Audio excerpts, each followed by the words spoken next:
What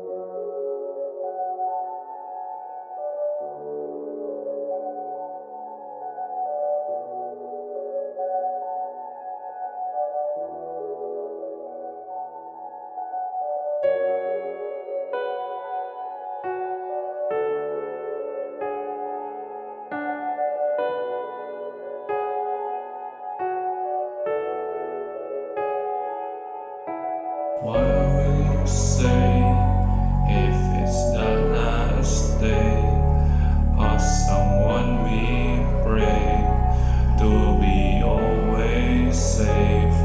Some would not stay, some would just fade.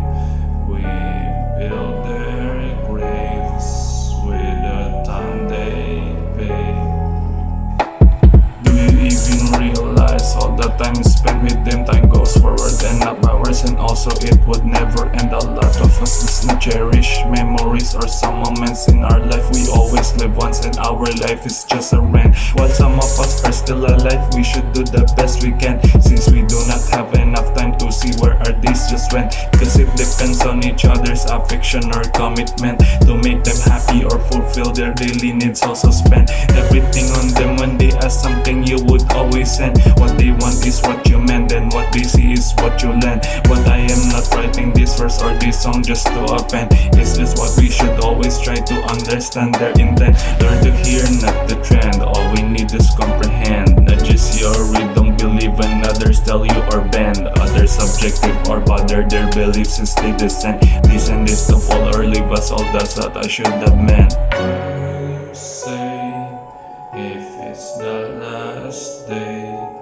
of someone we prayed to be always safe?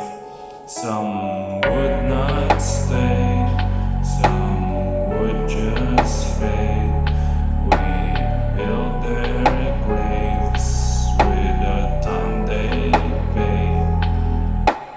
Then we all regret when they are gone. Our hearts just felt a little stubborn for all the things we've done, and we would forget them sometimes, and we would just see them there lying in their bed screaming for help. Then we would tell them, I will pray for your help. But that's all what we can do for them, just pray for their health. What about the pain that they've gone through or the things they have dealt? Just to stay alive, why not visit them, comfort them? It melts the pain inside of them, cause I promise you it is their wealth. You should then be able to realize if they don't feel well. They probably feel something like ill or symptoms, disease or dwell in their own sanity like depression. Even they won't tell, cause they don't want to feel like a burden, cause life is so hell. What do I mean? I mean they do not want you to know instead, cause they not be judge or pity unbeknown. Enough I said, since all they need is someone beside before they lose their breath. There's nothing wrong with it, but it is wrong to just see their death.